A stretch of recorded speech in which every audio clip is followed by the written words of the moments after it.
أعوذ بالله من الشيطان الرجيم. بسم الله الرحمن الرحيم.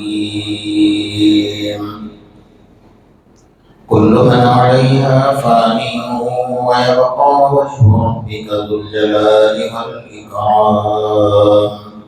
فبأي آلاء ربكما تكذبان؟ يسأله من في السماوات والأرض كل يوم هو في شأن. فبأي آلاء ربكما تكذبان؟ سنفرغ لكم أيها الثقلان. فبأي آلاء ربكما تكذبان؟ يا معشر الجن والإنس إن استطعتم أن تنفذوا من أقطار السماوات والأرض فانفذوا لا تنفذون إلا بسلطان. فبأي آلاء ربكما تكذبان؟ صدق الله مولانا العظيم.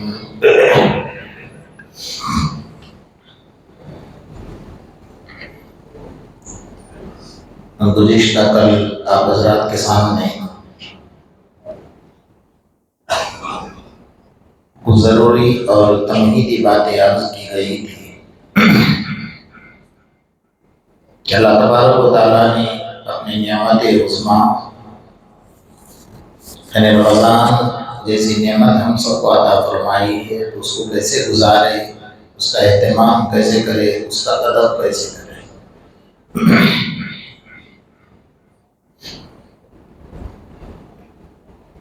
بہت سارے لوگ عبادت کرتے ہیں لیکن بے ادبی بھی کرتے ہیں، اور بے ادبی کی نحوست اتنی بری ہے کہ اس نحوست کا سلسلہ اس کے خاندان تک چلتا ہے۔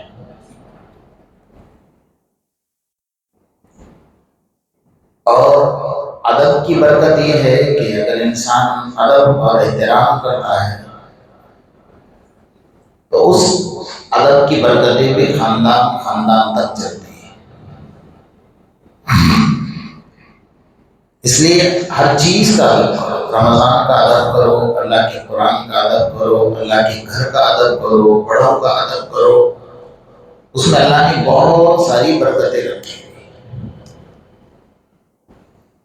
میں دو باتیں سنا کر اپنی بات کو آگے بڑھاؤں گا، اس سے بات کھل کر آ جائے گی سامنے کہ ادب سے کیا ملتا ہے اور بے ادبی کرنے سے اس کی نحوست کی وجہ سے کیا اجڑ جاتا ہے، کیا برباد ہو جاتا ہے۔ آپ نے بنی اسرائیل کا واقعہ سنا ہے کہ حضرت موسیٰ علیہ السلام کو فرعون نے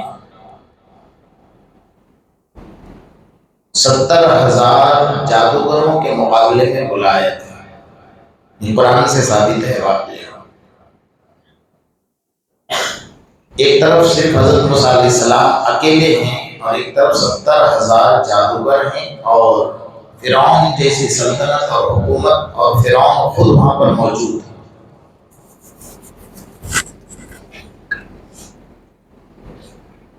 مفسرین حضرات نے لکھا ہے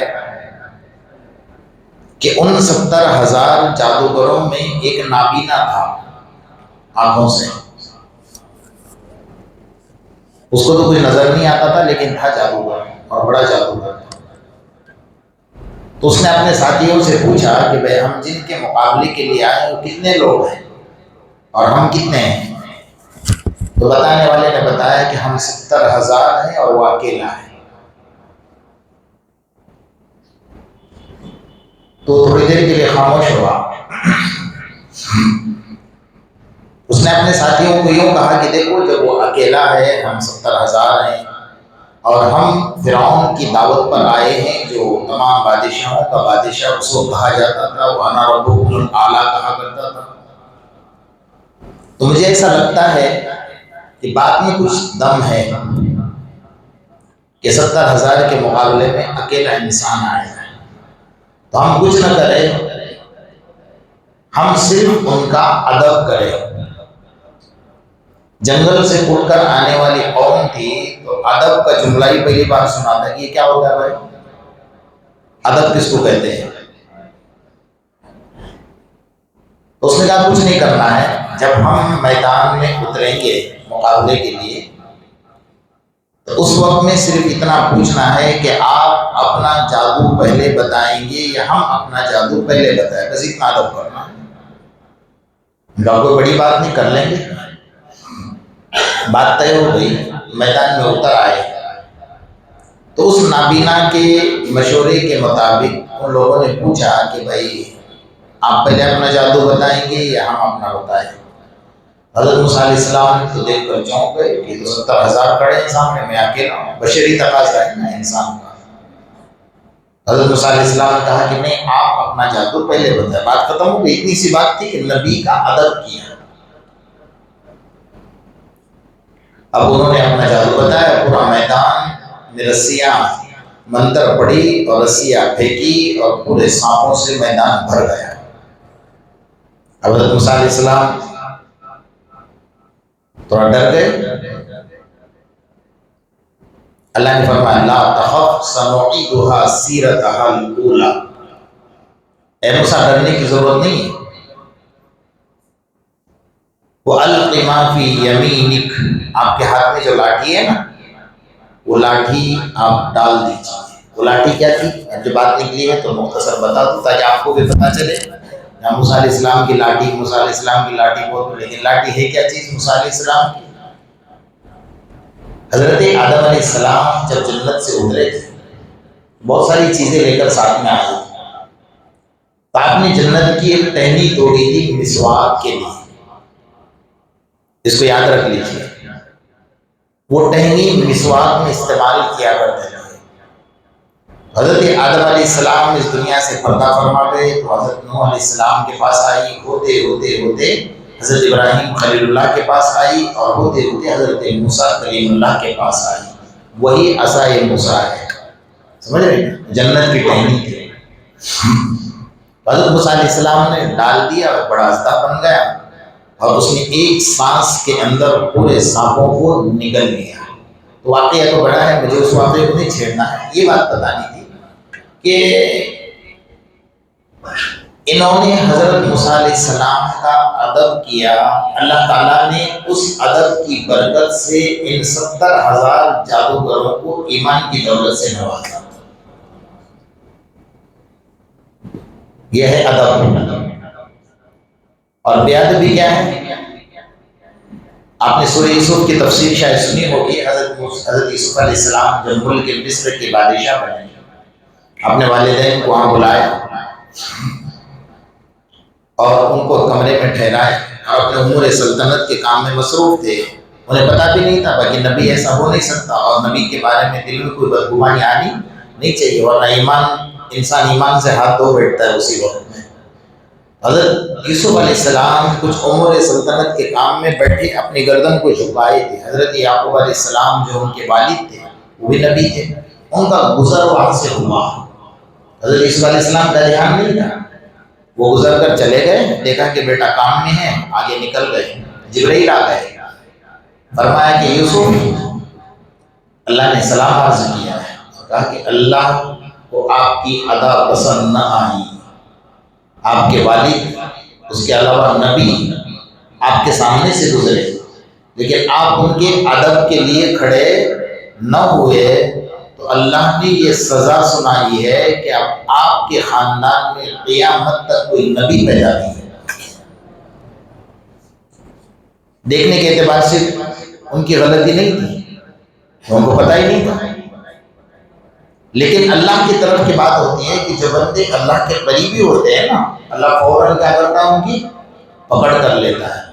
تو میں نے یہ واقعی دو اس لیے سنائے کہ انسان کو سمجھ میں آ جائے کہ رمضان اللہ نے دیا ہے، قرآن کی دولت اللہ نے دی ہے، ایمان کی دولت اللہ نے دی ہے، تو ہم ہر چیز کا ادب کریں گے تو اللہ اس میں برکتیں دے گا، اور بے ادبی کرو گے تو اللہ تعالیٰ نے جو نعمتیں دی ہیں نا وہ اللہ چھین لے گا، پتہ بھی نہیں چلے گا، چھین لی، اور اس کی نحوست خاندان تک چلے گی۔ اس لیے اللہ پاک ہمیں رمضان کا ادب اور احترام کرنے کی توفیق عطا فرمائے۔ راتوں میں جو بازاروں میں جاگتے ہو نا، مسجدوں سے نکل کر چھوڑ دو، بند کر دو، یہ بھی رمضان کی بے ادبی ہے۔ چپ چاپ بستر پر جا کر سو جاؤ، اپنے گھر میں بیٹھو۔ بازاروں میں بیٹھ کر دنیا کی ادھر کی ادھر، ادھر کی ادھر بکواس کر رہے ہو، اللہ کی رحمتیں کروڑوں رحمتیں برس رہی ہیں آسمان سے، کوئی بال بیٹ کھیل رہا ہے، کوئی کرکٹ کھیل رہا ہے، عجیب عجیب تماشے کر رہے ہیں، اور اللہ کی رحمتیں برس رہی ہیں رمضان میں۔ تو رمضان کی بے ادبی ہے نا۔ اور چھوٹے بچے جو آپ کر رہے ہیں نا، وہی آپ کے چھوٹے بچے۔ میں جب فجر کی نماز کے لیے تفسیر کے لیے گزرتا ہوں ایک محلے سے، محلے کا نام نہیں لوں گا، ہر سال دیکھتا ہوں کہ چھوٹے چھوٹے بچے سحری کے بعد سے لے کر فجر تک کے، وہ کون سا بیٹ آتا ہے، چھوٹی سی بندی آتی ہے پھینکنے والی، پورے بچے اس راستے سے لے کر اس راستے تک کھیلتے ہیں۔ میں نے جب وہاں کی تحقیقات کی تو پتہ چلا کہ ان کے ماں باپ کا خاندانی سلسلہ چلتا ہے، وہ بھی کون سے وقت میں؟ تہجد کے وقت میں۔ اگر وہی بچہ تہجد کے وقت میں آپ کے گھر میں بیٹھا ہے، اللہ کا قرآن پڑھ رہا ہے، سجدہ کر رہا ہے، نمازیں پڑھ رہا ہے، میرے اللہ کو کتنا پیار آئے گا۔ لیکن نہیں، اس لیے بے ادبی بالکل مت کرو، اللہ سے توبہ کرو کہ اللہ تعالیٰ نے کتنا مبارک اور اپنا مہینہ ہمیں عطا فرمائے۔ اللہ پاک اس مہینے کے ہمیں قدردانی کی توفیق عطا فرمائے، اور خصوصاً قرآن مجید کا ادب اور احترام کرنے۔ بہت سارے لوگ یہاں پر الحمدللہ کافی فرق پڑا ہے ماحول میں، آپ کے مسجد میں، باقی کئی مساجد میں دیکھا گیا ہے کہ جب تراویح پڑھی جاتی ہے، اللہ کا قرآن سنایا جاتا ہے، تو بوجھ پیچھے بیٹھے رہیں گے، امام جیسا رکوع میں جائے گا فوراً کھڑے ہو کر رکعت بند کر رکوع میں بھاگے۔ آپ نے دیکھا ہوگا نا، ہوتا ہے۔ یہ کون لوگ ہیں پتہ ہے؟ بہت خطرناک بات ہے جو میں سنانے جا رہا ہوں، اللہ پاک ہمیں عمل کی توفیق عطا فرمائے۔ مستدرک ایک کتاب ہے، مستدرک کتاب کے اندر لکھا ہے کہ جو بندہ امام کے ساتھ کھڑے ہو کر قرآن نہیں سنتا ہے، بیٹھا رہتا ہے اور امام کے رکوع میں جانے کا انتظار کرتا ہے، اور جیسے امام رکوع میں چلا جائے، جیسے کھڑے ہو کر رکعت باندھی اور فوراً ٹھوں ماری رکوع میں چلا گیا، یہ منافق ہے۔ کون ہے؟ بولا اپنی زبان سے، منافق ہے۔ اور منافق کے بارے میں اللہ کا قرآن کیا کہہ رہا ہے؟ ان المنافقین فی الدرک الاسفل من النار، منافقوں کا ٹھکانہ اللہ نے جہنم میں سب سے نچلا درجہ بنایا ہے۔ وہ تو یہ سوچ رہا ہے کہ میں تو مسجد میں ہوں، نماز پڑھنے کے لیے آیا ہوں اور ٹھونکے مار بھی رہا ہوں۔ جی بہت ساروں کو تو دیکھا جائے کہ وہ 5 پارے پڑھ کے اللہ پر احسان کرتے ہیں رمضان کے اندر۔ مجھے کل ہی کسی نے بتایا، پہلی تراویح کی کل کسی ساتھی نے بتایا کہ ماشاءاللہ ادھر قرآن پڑھ رہے ہیں اور پیچھے موبائل لے کر گیم کھیلتے بیٹھے۔ اللہ کو عذاب کو دعوت نہیں دے رہے، اللہ کے جلال کو دعوت نہیں دے رہے، اللہ کا قرآن سن رہے ہیں اور پیچھے بیٹھ کر موبائل کے اندر گیم کھیل رہے ہیں۔ یہ بے ادبی نہیں اللہ کے قرآن کی، جبکہ قرآن یہ کہتا ہے کہ جب قرآن پڑھا جائے تو تمہیں بات کرنے کی بھی اجازت نہیں ہے۔ کیا کہے، کس کا ہونا ہوئی؟ بہرحال یہ ضروری باتیں تھی جو میں نے آپ حضرات کے سامنے عرض کی ہیں، کہ اللہ کرے کہ بات سن کر ہمارے دل پگھل جائے اور ہم رمضان کا ادب کرنے والے بن جائیں۔ چھوٹی نیکی، کم نیکیاں کرو، کم اعمال کرو، لیکن ادب کے ساتھ کرو تو اللہ تعالیٰ اس کے اندر بہت زیادہ آپ کے اعمال میں اضافہ کرے گا۔ بے ادبی کے ساتھ بہت اعمال کرو گے نا، کچھ بھی حاصل نہیں ہوگا۔ اس لیے ادب کے ساتھ کرو جو کرنا ہے۔ اللہ پاک ہمیں عمل کی توفیق عطا فرمائے۔ کل من علیہا فان ویبقى وجہ ربک ذو الجلال والاکرام۔ اللہ تعالیٰ یہ فرما رہے ہیں ہر چیز پر فنائیت ہے، ہر چیز تباہ ہو جائے گی، ہر چیز برباد ہو جائے گی، ہر چیز ختم ہو جائے گی۔ کل شیء ہالک الا وجہہ۔ دوسری آیت میں اللہ نے فرمایا اللہ کے علاوہ، اللہ نے جتنے بھی چیزیں بنائی ہیں نا، چاہے زمین کے اوپر ہو، آسمان کے اوپر ہو، زمین کے نیچے ہو، زمین اور آسمان کے درمیان میں ہو، پہاڑوں میں ہو، سمندروں میں ہو، قوم میں ہو، جہاں بھی کل شیء، ہر چیز فنا ہو جائے گی، ختم ہو جائے گی۔ کیوں ختم ہو جائے گی؟ اللہ تعالیٰ ختم فرما دیں گے۔ کیوں ختم کریں گے؟ اصل اس کی بنیاد کو سمجھنی چاہیے۔ انسان کے اس زمین پر آنے سے پہلے اللہ نے زمین بنائی، پہاڑ بنائے، مٹی ڈال دی، اور زمین کے اندر اناج اگانے کی طاقت دی، پانی رکھا، ہوائیں رکھی، درخت اگائے، جڑی بوٹیاں دی، کھانے کی تمام چیزیں دی۔ ان الدنیا خلقت لکم، یہ ساری دنیا اللہ نے کس کے لیے بنائی؟ انسان کے لیے، اس کے ماننے والوں کے لیے اور نہ ماننے والوں کے لیے، سب بس رہے اس دنیا کے اندر۔ اللہ نے اس دنیا کو بنایا انسان کے لیے، جس کو ہمارے آقا محمد رسول اللہ صلی اللہ علیہ وسلم حدیث میں ارشاد فرمایا ان الدنیا خلقت لکم، یہ دنیا تمہارے لیے بنائی ہے۔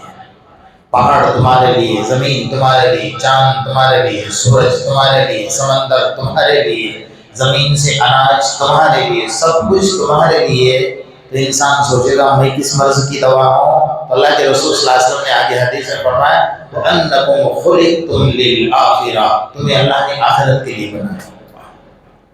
ساری کائنات تمہارے لیے اور تم کس کے لیے؟ اللہ کے لیے بنائے ہوئے۔ ان اللہ اشتری من المؤمنین انفسهم واموالهم بان لهم الجنہ، اللہ تعالیٰ نے جنت کے بدلے ہمارے جانوں کا سودا کر لیا ہے۔ ایک بہت نکتے کی بات یہاں پر سنا رہا ہوں، دھیان سے سن لیجیے۔ ایک اللہ والے نے بہت عجیب بات کی، میں ایک کتاب پڑھ رہا تھا، بڑی دل کو لگ گئی وہ بات۔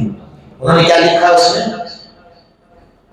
جب دعائیں کرو نا اللہ سے تو یہ کہو کہ الہ العالمین، تو نے ہماری جان، ہماری مال کا سودا کس کے بدلے میں کیا ہے؟ جنت کے بدلے میں کیا ہے۔ کہ اللہ اس سودے کو باقی رکھنا، سودے کو کینسل مت کرانا۔ یہ دعا کر سکتا ہے نا بندہ اللہ سے؟ جب سودا باقی رہے گا تو بندہ کہاں جائے گا؟ جنت میں جائے گا۔ تو اللہ نے سودا کیا ہوا ہے ہمارا جنت کے بدلے۔ تو انسان کے لیے سب کچھ بنایا، اور بنانے کے بعد انسان کو یہ بتایا وَمَا خَلَقْتُ الْجِنَّ وَالْإِنسَ إِلَّا لِيَعْبُدُونَ، اے انسانوں اور جناتوں میں نے تمہیں کائے کے لیے پیدا کیا ہے؟ بولو نا، کائے کے لیے؟ ترجمہ غلط ہے بہت سارے لوگوں سے، ہمیں تو کبھی سننے کا موقع نہیں ملتا، لیکن کبھی کبھی گزر ہوتا ہے تو ممبر کے پاس کھڑے رہ کر حضرات قرآن کی ایک آیت پڑھتے ہیں، اس کا ترجمہ بالکل غلط کرتے ہیں، کہتے ہیں وَمَا خَلَقْتُ الْجِنَّ وَالْإِنسَ إِلَّا لِيَعْبُدُونَ، اللہ نے انسانوں کو، جناتوں کو صرف اور صرف اور صرف اپنی عبادت کے لیے پیدا کیا۔ اس کا مطلب 24 گھنٹے عبادت کا دوسرے کام کرنے کی اجازت نہیں ہے۔ یہی ہوا نا ترجمہ؟ ترجمہ یہی ہوا نہیں، بلکہ اس کا اصل ترجمہ یہ ہے کہ اللہ نے انسانوں اور جناتوں کو پیدا کیا اپنی اطاعت کے لیے۔ کائے کے لیے؟ اطاعت کے اندر سبھی چیزیں آ گئی۔ کاروبار کرے گا سنت کے مطابق، بستر پر سوئے گا تو بھی سنت کے مطابق، بھی نکاح کرے گا سنت کے مطابق، اور نماز پڑھے گا، سب کرے گا، تو ساری چیزیں اطاعت کے مطابق کرے گا تو عبادت بن جائے گی۔ تو اللہ تعالیٰ نے انسان اور جناتوں کو، فرشتوں کو بھی پیدا کیا، لیکن فرشتوں کا تذکرہ یہاں پر نہیں کیا۔ ابھی انسان اور جنات جب نافرمانی پر اتر آئیں گے، غداری پر اتر آئیں گے، نمک حرامی پر اتر آئیں گے، تو اللہ تعالیٰ کو دنیا کی کوئی ضرورت ہے؟ اللہ بے نیاز ہے، اللہ بے نیاز ہے۔ کتنا بے نیاز ہے؟ اللہ الصمد، اس نے پہلے دن فرمایا اتنا بے نیاز ہے، اتنا بے نیاز ہے کہ اگر ساری زمین کفرستان بن جائے، سارے انسان ابو جہل بن جائے، اس کے شہر میں کوئی فرق آنے والا نہیں۔ اتنا بے نیاز ہے کہ سارے انسان ابو بکر صدیق جیسے بن جائے اور ساری زمین کعبۃ اللہ جیسی بن جائے، پھر اس کے شان میں کوئی اضافہ ہونے والا نہیں، بے نیاز ہے وہ، اس کو کوئی چیز کی ضرورت ہی نہیں ہے۔ وہ تو زمین کے بنانے سے پہلے بھی تھا، آسمان کے بنانے سے پہلے بھی تھا، اور بنانے کے بعد بھی ہے، اور یہ ختم ہو جائے گا اس کے بعد بھی رہے گا۔ اس کو کوئی فرق نہیں پڑنا ہے، فرق تو ہمیں پڑنا ہے۔ جب انسان نافرمانی پر اتر آئے گا، اللہ تعالیٰ دیکھیں گے کہ اب کوئی بندہ اس زمین پر میری فرما برداری نہیں کر رہا ہے، بلکہ حدیث میں یہاں تک فرمایا کہ جب ساری دنیا نافرمان بن جائے گی، ساری دنیا، ایک بندہ بھی سجدہ کرنے والا نہیں رہے گا، تب اللہ تعالیٰ فرمائیں گے سور بھوننے والے فرشتے کو کہ تیاری کرو سور بھوننے کی۔ جب وہ سور بھوننے کے لیے ہاتھ میں سور لے لے گا نا قیامت کے لیے، اللہ فرمائے گا رک جاؤ۔ مجھے اللہ کیا ہوا؟ فرمایا زمین کے اوپر ایک بندے نے میرا نام لیا اللہ، ایک بار کہا۔ ایک بندہ مشرق سے مغرب اور شمال سے جنوب تک ایک بندے نے میرا نام لیا ہے اللہ، اس کی برکت یہ ہے کہ اب تمہیں 40 سال تک سور بھوننے کی اجازت ہے۔ سمجھ جاؤ اللہ کے نام میں کتنی طاقت ہے۔ تو جب سب نافرمانی پر اتر آئیں گے، اور سب سے بڑی بات کیا ہے پتہ ہے؟ حدیث میں آقا انعامدار محمد رسول اللہ صلی اللہ علیہ وسلم ارشاد فرما رہے کہ قیامت قیامت قیامت کرتے ہو نا، فرمایا قیامت میرے امت کے جس طبقے پر آئے گی، جب قیامت قائم ہوگی اور اللہ تعالیٰ اس دنیا کو فنا کرے گا، کل من علیہا فان، جب اللہ اس دنیا کو فنا کرے گا نا، اس وقت میں میرے امت کا جو طبقہ دنیا میں موجود ہوگا وہ دنیا کا بدترین اور خبیث ترین طبقہ ہوگا، میرے امت کا سب سے برا طبقہ ہوگا۔ اللہ کو پہچانتا ہی نہیں پہچانتا ہوگا تو اللہ غضب میں آئیں گے، اللہ جلال میں آئیں گے۔ اس سے پہلے پہلے اللہ کیا کریں گے؟ جو نیک بندے ہوں گے، اللہ کو یاد کرنے والے ہوں گے، اور خباثت غالب آ جائے گی، نیک لوگوں کا کچھ چلنے والا نہیں ہے۔ جیسے آج کل خاندانوں میں نہیں چلتا ہے نا بھائی، شادی ہو گئی تو شادی کے اندر بہت مشکل سے پورے خاندان میں 4-5 بندے ایسے نظر آتے ہیں جو نیک ہوں گے، باقی سب تماشے کرنے والے نظر آتے ہیں، تو خباثت ہی غالب آ گئی، اور کیا ہو رہا ہے؟ تو وہ جو 4-5 بندے ہیں نا خاندان میں، وہ اچھے خاصے، ان بندوں کو اللہ کیا کریں گے پتہ ہے؟ ان بندوں کے بغل کے اندر پھوڑی ہو جائے گی، چھوٹی سی پھوڑی، اور وہ پھوڑی ذریعہ بنے گی موت کا، ان کی موت واقع ہو جائے گی۔ نیک لوگ چلے گئے، اب سارے برے لوگ اس زمین پر باقی ہیں، اللہ ان پر قیامت کو قائم کرے گا۔ ان پر حضرت انس رضی اللہ تعالیٰ نے اللہ کے رسول صلی اللہ علیہ وسلم سے پوچھا یا رسول اللہ صلی اللہ علیہ وسلم قیامت کب آئے گی؟ تو اللہ کے رسول نے پوچھا کہ قیامت تو آئے گی لیکن تم نے تیاری کیا کی ہے بھائی قیامت کے لیے؟ تو اللہ کے رسول تیاری تو کچھ نہیں کی ہے، لیکن اتنا ضرور ہے کہ میں آپ سے محبت کرتا ہوں۔ اللہ کس سے محبت کرتا ہوں؟ آپ سے محبت کرتا ہوں۔ اللہ کے رسول نے فرمایا بہت اچھی بات ہے، جو دنیا میں جس سے محبت کرے گا قیامت کے میدان میں اسی کے ساتھ اٹھایا جائے گا۔ سمجھ رہے ہو؟ شراب پینے والوں کے ساتھ بیٹھو گے تو ان کے ساتھ ہی حشر ہوگا، چوراہے پر بیٹھ کر حقہ پینے والوں کے ساتھ بیٹھو گے اسی کے ساتھ حشر ہوگا، سگریٹ پینے والوں کے ساتھ بیٹھو گے انہیں کے ساتھ حشر ہوگا، بیوڑوں کے ساتھ بیٹھو گے بیوڑوں کے ساتھ جاؤ گے، اور جیسے لوگوں کے ساتھ بیٹھو گے ویسے لوگوں کے ساتھ تمہارا حشر ہوگا۔ اس لیے دنیا میں اچھے لوگوں کو چن لو، اور تمہیں ایسا محسوس ہوتا ہے نا کہ دنیا میں کوئی اچھا نہیں، میں اکیلا ہی اچھا ہوں، تو بچے کو پکڑ لو۔ سمجھ رہے ہو؟ بہت سارے لوگ ایسے ہوتے ہیں دنیا میں جو کسی کو اچھا نہیں سمجھتے، اپنے آپ کو اچھا سمجھتے ہیں۔ ان کے لیے سب سے بہتر راستہ کیا ہے؟ کہ آؤ مسجد میں بیٹھو، اور اللہ کا قرآن تو اچھا ہے نا، سب سے وضو کرو اور قرآن لے کر بیٹھو، اور جب اللہ کے قرآن سے محبت کرو گے نا تو یقیناً اللہ اس قرآن کو تمہارے حق میں شفاعت کرنے والا بنا دے گا۔ تو کل من علیہا فان، اللہ ساری چیزوں کو تباہ برباد نیست اور نابود کرے گا، باقی کون رہے گا؟ کل شیء ہالک الا وجہہ، اللہ پہلے بھی تھا اب بھی ہے ہمیشہ ہمیش رہے گا، سب ختم ہو جائے کچھ بھی باقی نہیں رہے گا، دنیا کو چٹیل میدان بنا کر اللہ تعالیٰ چھوڑ دے گا۔ یہ جو ظالم دندنا رہے ہیں، آپ کو پتا ہے یہ جو ظالم دندنا رہے نا، ان کو جتنا دندنا ہے دندنا، اللہ تبارک و تعالیٰ جب غضب اور چلان اور غصے میں آ جائیں گے نا، تو یہ ایسا تغنی کا ناچ نچوائیں گے کہ دنیا کی کوئی طاقت ان کو نہیں بچا سکے گا۔ اس لیے صرف ضرورت ہے مسلمانوں کو سدھرنے کی، اللہ کے قریب آنے کی اور اللہ تعالیٰ کے رحمت کے اندر آنے کی۔ سارے مسلمان اللہ کے قریب آ جائیں گے، اللہ کے رحمت میں آ جائیں گے نا، تو اللہ تعالیٰ کسی مسلمان کو پریشان ہونے نہیں دے گا۔ اللہ پاک ہم سب کو عمل کی توفیق عطا فرمائے اور ہر شر ہر برائی سے اللہ پاک کل امت مسلمہ کی مکمل حفاظت فرمائے۔